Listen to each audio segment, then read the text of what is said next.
This is Jeffrey Jones, also known as Triple J, coming to you with the Community Podcast. What we say community is only common unity. That is the tie between you and I. The tie for all, the tie that binds us, the tie that makes us, the tie that makes us whole. Thank you for being here with us for this common unity. Well, welcome everyone to the Common Unity Podcast. We are now in season 2. One of my favorite places to be, Rochester, New York, home of the brave, land of the free, and the place where I grew up. And let me tell you one thing about Rochester, New York that is truly, truly great. Something that I've traveled the world. I've been on 3 different continents, lived in cities all over the country, but something that I haven't seen anywhere else that I've been. It's the way that the community bands together to take care of itself. And at the center of that are our community centers. Our community centers are the best that I've ever seen anywhere I've been. And let me tell you what they did for me. As a young man, my first job at age 14, I gained that job through Eastside Community Center. The director at the time, Bob, gave me a job working in the summer at a summer camp as a youth counselor. And that was where I started to learn work ethic, how to be a team member, how to get along with folks, and it served me well. Some of us had never really been outside of the city too much. We traveled to places like Ithaca, New York, Erie, Pennsylvania, Albany, New York, and we did events with other youth centers that were located in those places. And it gave us a different perspective from just being in one place. And that was very important, especially later on when I joined the military. I'll tell you, I had a great career, 22 years in the military. And normally I don't talk about myself on this show, but I want to show you what East Side helped me to accomplish. 22 years in the military, retired as an E7. 4 years, Columbus Police Department, Columbus, Georgia. 15 years in education here in Muscogee County School District, retiring as assistant principal.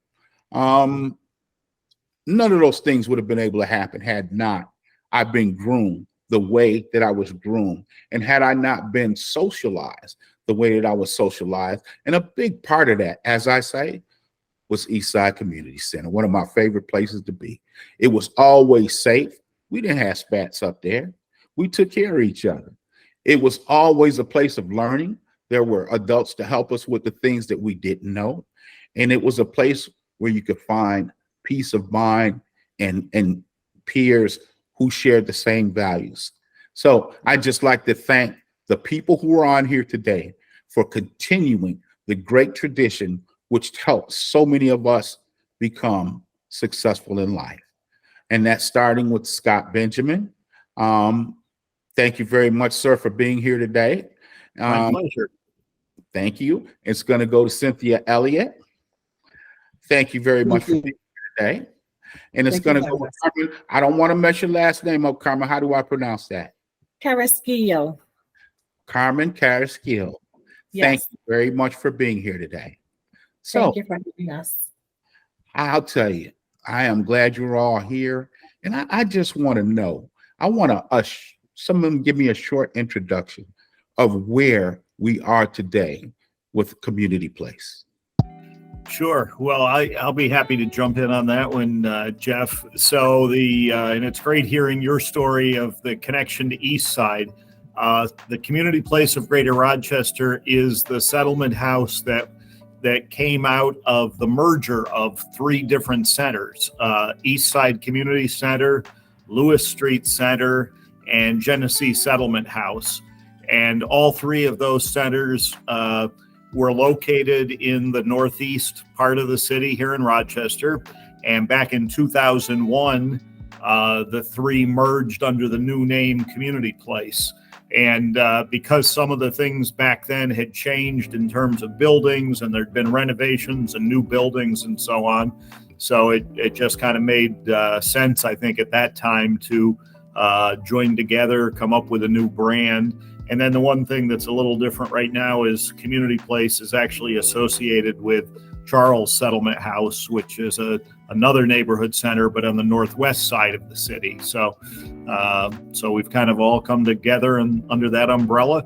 but the kinds of things you talked about enjoying as a child at East Side, that's still very much in the DNA of Community Place. Well, I thank you, Scott. And would you please? I mean, Scott is a very hardworking individual, and he's got several plates that stay full. But you know what? He knows how to keep those plates intact. Scott, can you tell us what your position is and what you do with Community Place? Well, I'm the Chief Executive Officer at Community Place and Charles Settlement House. So I, for the most part, do administrative type things, but try to get my hands dirty and get involved in programs at least as much as I can. Excellent. Very good. I'll tell you one thing that I've always found to be most effective are solutions that take care of problems holistically. I mean, most problems at the root have more than one issue. And that's one thing that I think you all are very good at. And if someone could please help me out, I'd like to know more about how you service the youth, the aging, people with disabilities. What are some of the services that you provide for those folks? Carmen, do you want to take that one? Sure. So, Jeffrey, I think that one of the things that's most important is that we meet people where they're at. And it's about dignity and providing quality services. And we do that across 5 departments.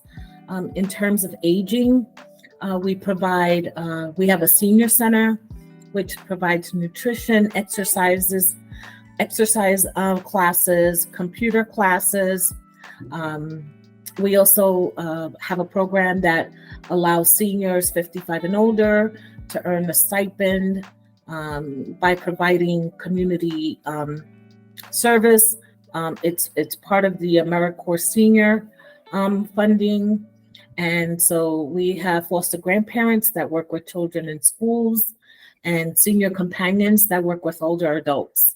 And so the goal of that program is to not only engage seniors and keep them active, but also help other seniors remain in their homes for a longer period of time, or what we call aging in place.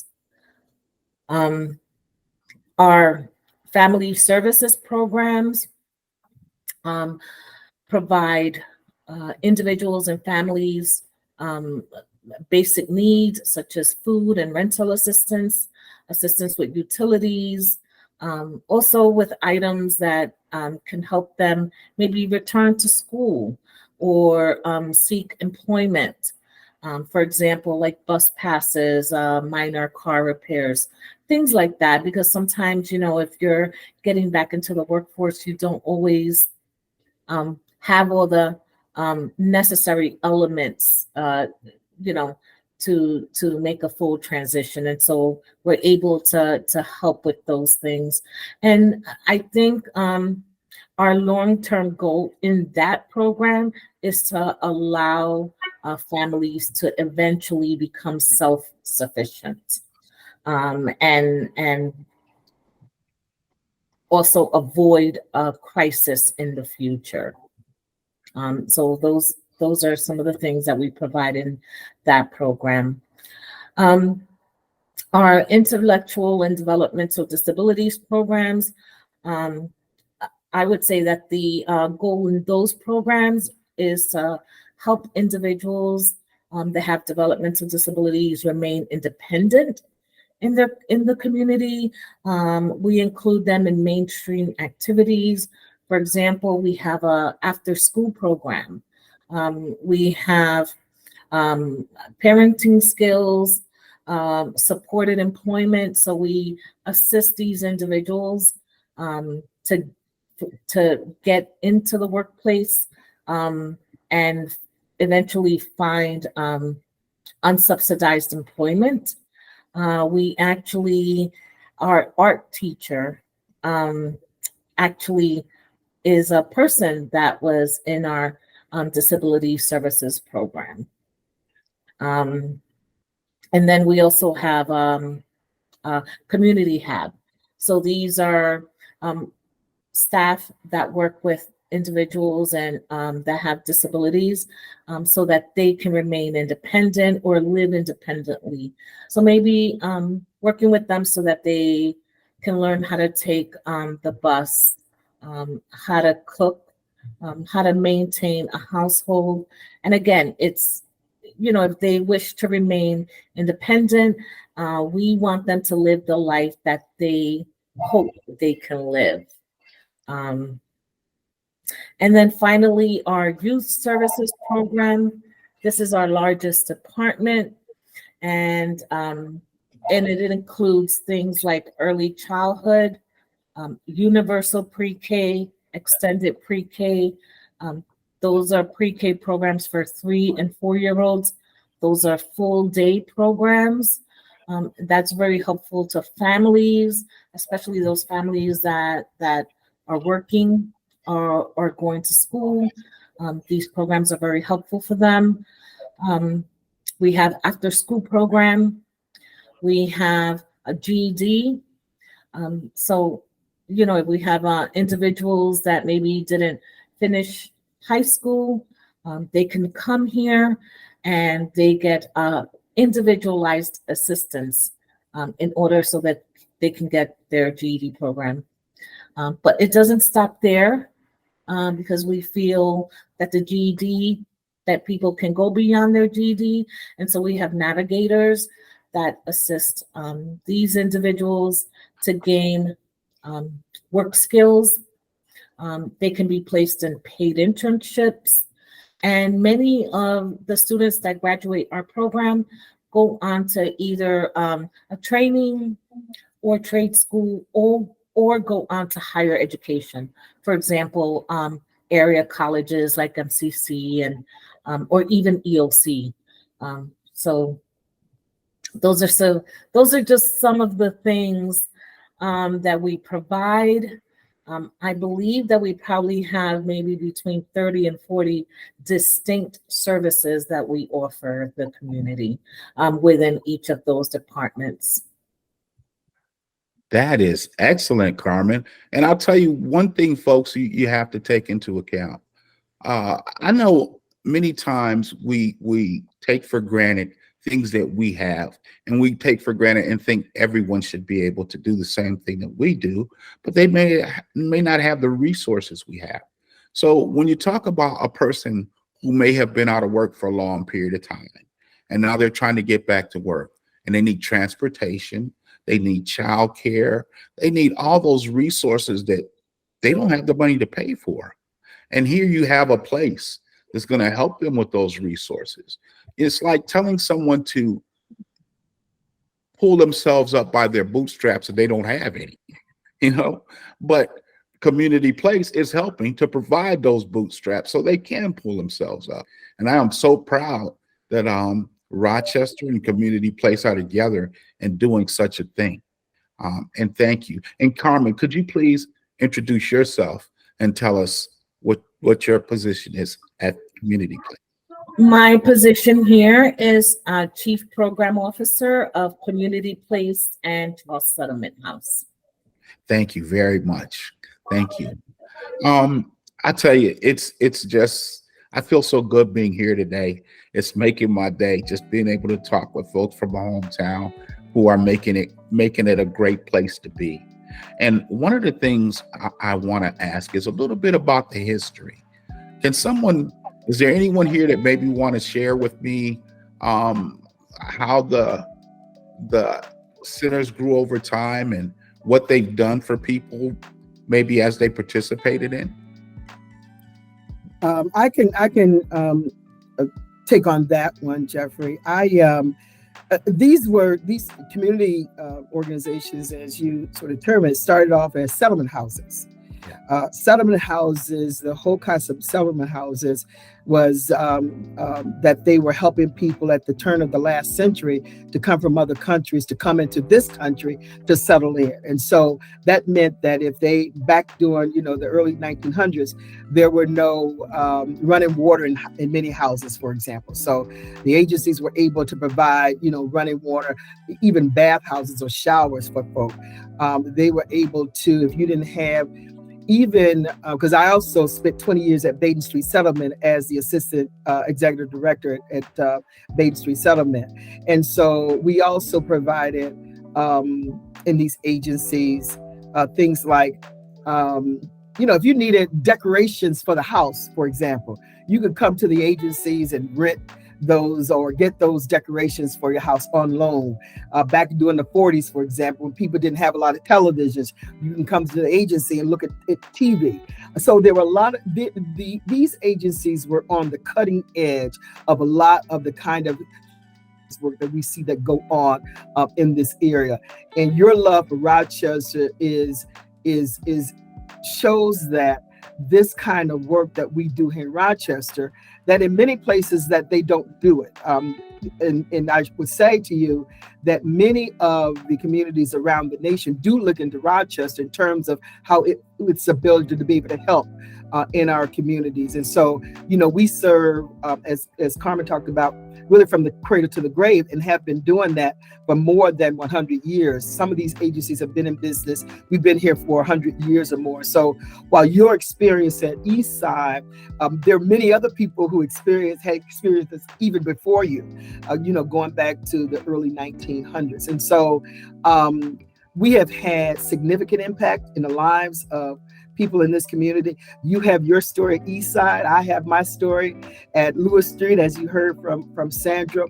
We had a great experience, even to the point now, Jeffrey, that we're going to be having a reunion again, and we do that every year, where we get together with each other. And so that's the kind of impact that these organizations have had on us. I'm still in touch with, one of my mentors from Lewis Street, Pete Smith. And so, it's had that kind of love, that kind of caring, that in many organizations you don't get. It's really about business in other organizations. In our organizations, it's about really caring about the whole person, I mean, I can go over to Lewis Street, and my mother and our parents, as Sandra's parents they were good. They were okay that we were over at the center, because they knew that we were being taken care of, and that we were going to, they were the extended family that we needed.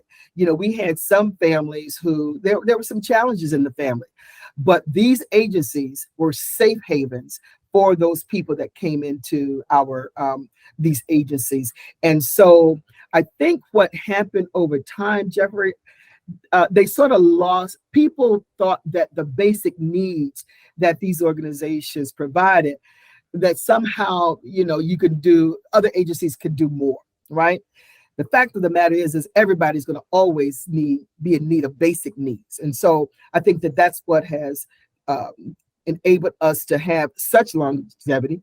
There are no other organizations that I can call in our community that has had this kind of longevity than Community Place, Lewis Street, Eastside, Genesee Settlement House, Charles House. We've been around, we know the business.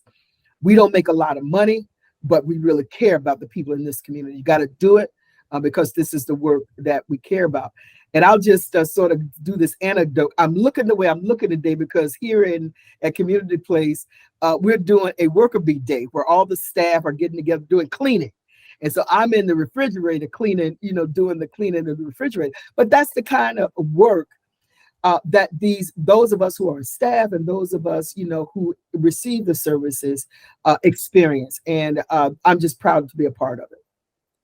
Oh, absolutely. Absolutely, Cynthia. I would be proud to be a part of it too.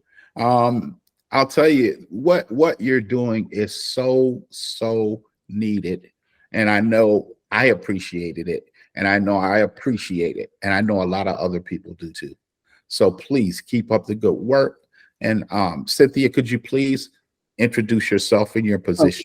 Sure. My name is Cynthia Elliott, and I am the Director of Operations here at Community Place and Charles Settlement House. And that includes facilities, and that also includes human resources and representing the agency at times, doing grant writing at times. So just a whole host of things in support of our CEO.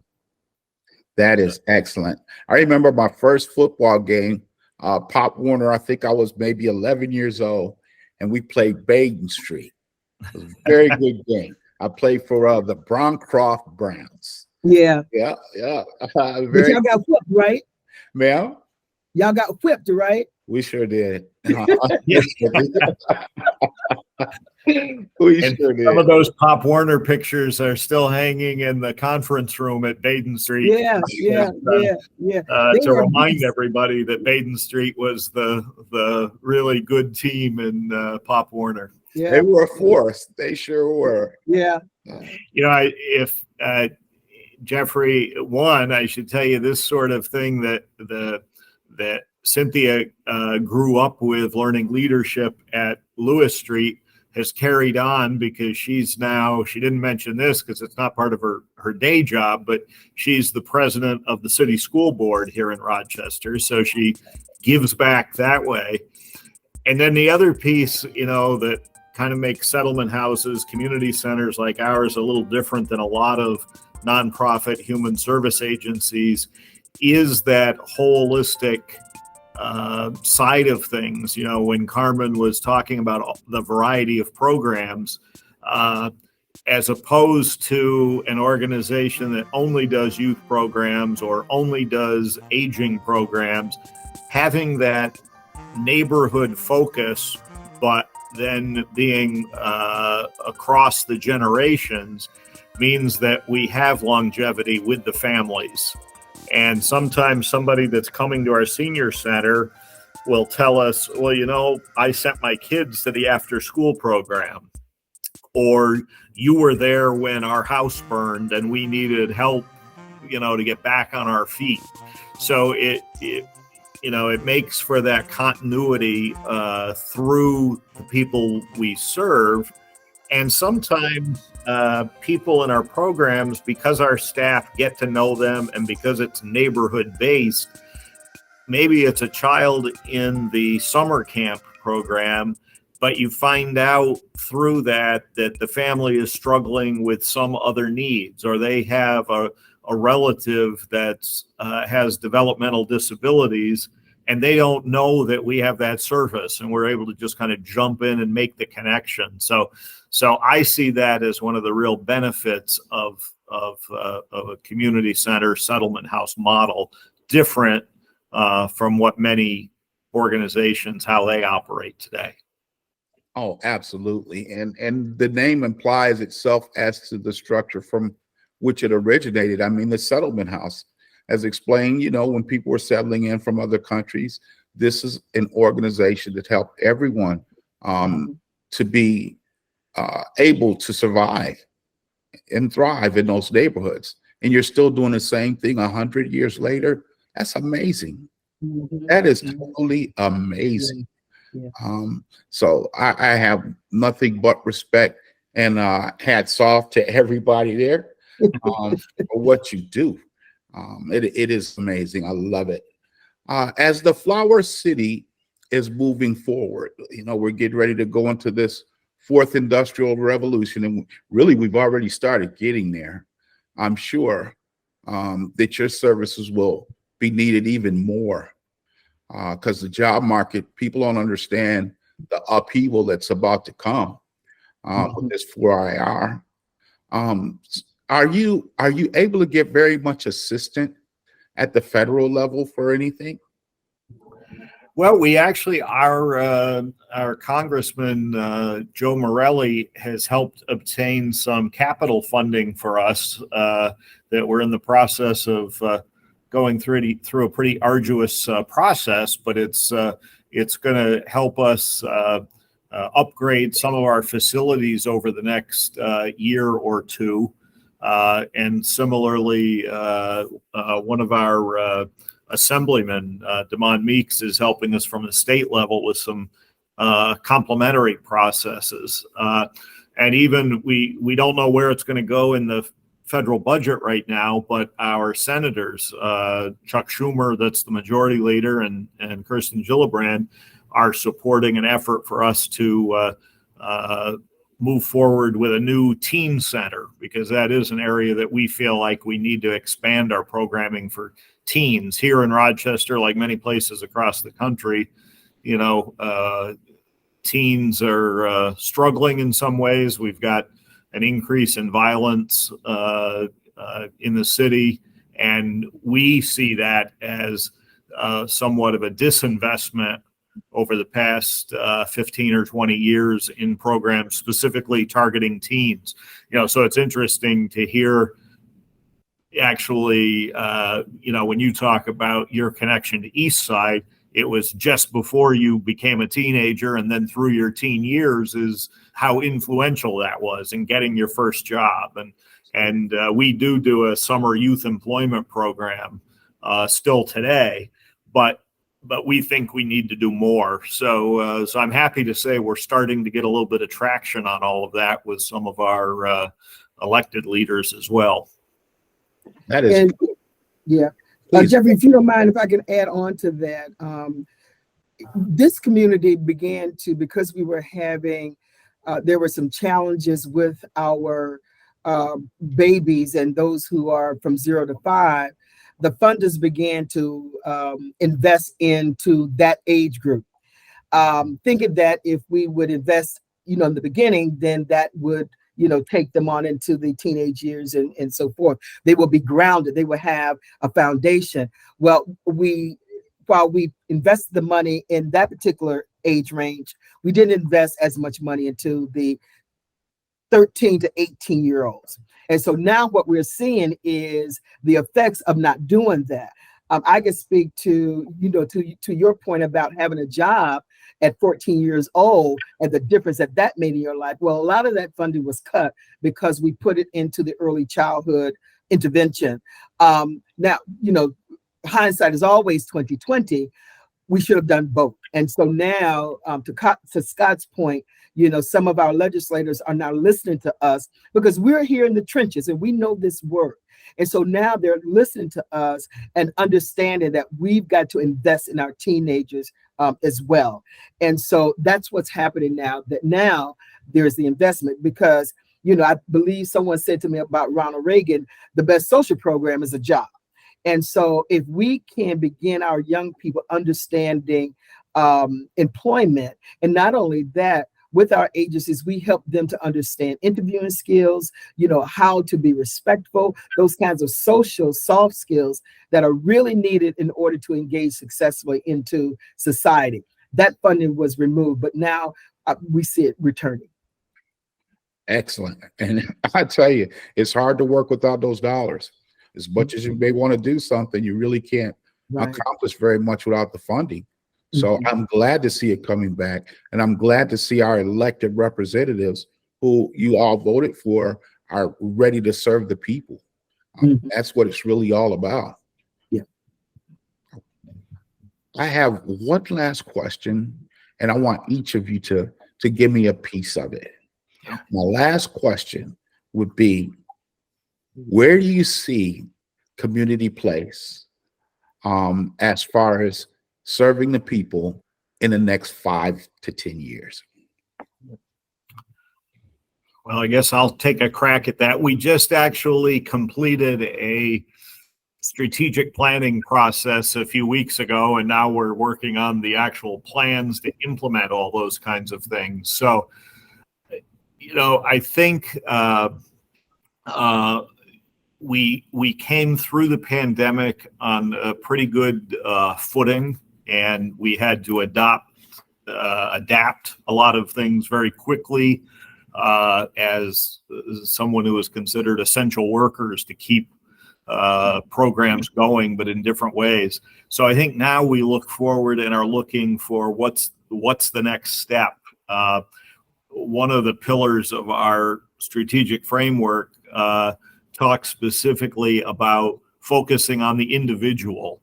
and the family. And so I think what we're looking for are opportunities where we can either fill gaps in existing programs, or like I mentioned with the Teen Center, grow into areas that we haven't been doing as much of recently to help build a stronger community. And then the last thing on that I would say is to actually return a little bit to our roots of actually doing some of that community organizing and being not just those individual program services, but how we can expand our reach into the neighborhood to advocate and support residents in the things that they want to see happen in the neighborhoods. Now that sounds good. Yes. Is anybody else would like to add? I will. One of the things that I see us doing, and I think we've begun to do some of that currently, is doing some more systems integration. So incorporating health and health care elements into our current programming. And we are doing, because it's when we think about health, a lot of times we just think about the physiological health, but we know that there's also mental health, emotional health, financial health. And so we are, like I said, we are beginning to incorporate a lot of those elements into our current programming, but I see us doing that even more as we go forward into the future. Oh yes, I could imagine. Yeah. So I see us, we've been doing this work for 100 years. I mean, it's kept us in business, serving our community, serving the neighborhoods with basic needs. But I do see us connecting in our world, in the sense, for example, the Supreme Court just came out with that you cannot have in admissions, this whole notion of race, right? And so that may be an opportunity for the settlement houses to help with our young people to be able to develop, how do you take the tests, those entrance exams and those kinds of things. So really positioning ourselves for whatever our society, the direction our society is going in, that we are able to help our community in order to be able to be successful in that society. Excellent. And that is very well needed. As a former educator, I really think that our education system needs to be totally revamped. And I say this because we're teaching the way we taught 100 years ago. Mm-hmm. This nation is not where it was 100 years ago. Mm-hmm. Mm-hmm. We need to move away from that testing. We need to start teaching these kids how to reason. We need to start teaching them problem-solving skills. Those are more important now in most instances than remembering a lot of history. I mean, you can look up the history if you got the keys. But as far as the being able to solve problems and reason, that's going to be big real soon, real quick. But that's another show. It's also part of a book that I just finished. So I will say thank you all for being here today. And I want to say thank you so much to the audience for being here with us. We know that you could have been anywhere doing anything that you wanted to do at this time, but instead you chose this time to spend with us, and I greatly appreciate it. So thank you all very much. And once again, my folks from Rochester, I love you all. You're doing a great job, and please keep up the good work. Thank you for having us. Thank you. Thank you. You're welcome.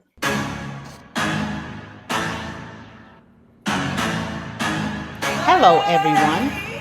This is Sandra Jones, co-founder of Community Podcasts. I'd like to say thank you to all our listeners and viewers. We're asking for positive vibes only.